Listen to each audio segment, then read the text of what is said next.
जय हिंद दोस्तों, कैसे हैं आप सब लोग। दोस्तों, तेजस फाइटर जेट के जो मेन डिजाइनर रहे हैं डॉक्टर कोटा हरिनारायण, उन्होंने एक बड़ी बात कर दी है। उन्होंने कहा कि भारत अब 6th जनरेशन के फ्लाइंग विंग डिजाइन पर based unmanned aerial combat vehicle के लिए तकनीकी रूप से तैयार हो चुका है।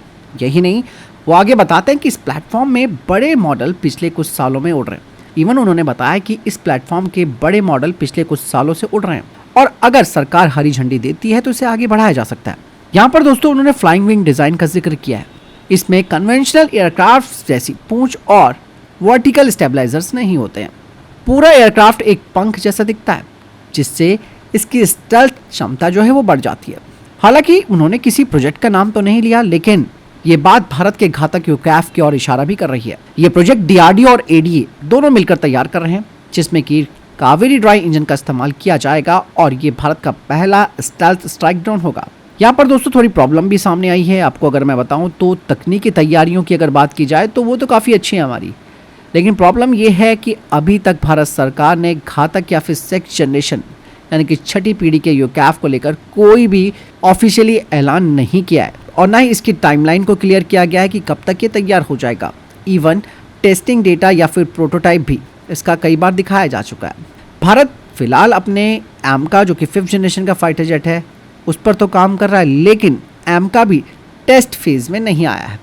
ऐसे में 6th जनरेशन की बात करना अच्छा हो सकता है, लेकिन ये रियलिटी से काफ़ी दूर दिखता है।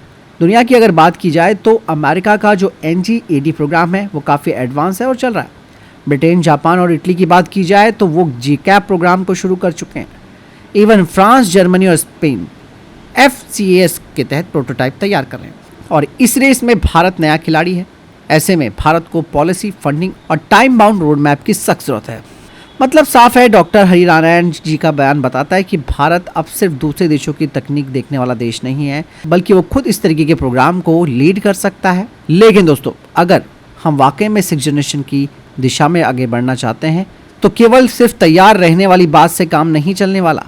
ऐसे में हमें ज़रूरत है बिल्कुल क्लियर कट योजना की, प्लानिंग की, जिसे हम कहते हैं, सरकार की मंजूरी की और ट्रायल फेज भी इसका जल्द से जल्द किया जा सके और डेमो इसका तैयार किया जा सके, ताकि भारत एटलीस्ट कम से कम तकनीकी की इस दुनिया में सिर्फ दौड़ में शामिल ना हो, बल्कि आगे बढ़े और बराबरी भी कर सके या उससे आगे निकले।